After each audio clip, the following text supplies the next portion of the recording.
అగో ల్యాండ్ అయిన హెలికాప్టర్ ని చూసి ఆడున్నోళ్ళందరూ ఎట్లా ఉరుకుతున్నారో చూసిండ్రా అనుల్లా. ఇక పంకల గాలికి టెంట్లు గిట్ల అన్ని ఊలిపోయే వరకు మస్తు పరిశాన్ అయినరు ఆడున్నోళ్ళందరూ. ఒక పక్క దుమ్మెత్తి పోసుడు, ఇంకో పక్కనేమో ఆడున్న బోర్డులన్నీ కూలిపోయే వరకు ఏదో సునామీ వచ్చినట్టే అయిందని మస్తు గుబులు పడ్డారు పబ్లిక్ అందరూ. ఇక సర్కారోళ్ళు రైతు మహోత్సవ వేడుకల పేరు మీద నిజామాబాద్ లో పెట్టిన కార్యంలో జరిగింది ఇది.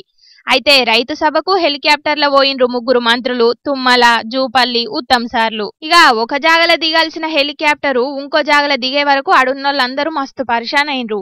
అయితే హెలికాప్టర్ దిగనీకి ముందుగాలనే కలెక్టరేట్ల హెలిప్యాడ్ ఏర్పాట్లు చేసిండ్రట ఆఫీసర్లు. కానీ పైలట్ కు ఆఫీసర్లకు నడమైన కమ్యూనికేషన్ ల ఏదో లోపం జరిగిందట.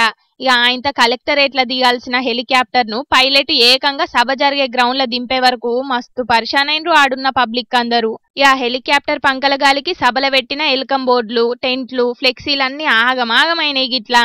ఇక కొందరు పోలీసులకు దెబ్బలు కూడా బగ్గనే దాకినాయట. ఏదో భూకంపం వచ్చినట్టే పార్టీ కార్యకర్తలు, ఆఫీసర్లు, లీడర్లందరూ జరంతసేపు మస్తు గుబులు పడ్డారట.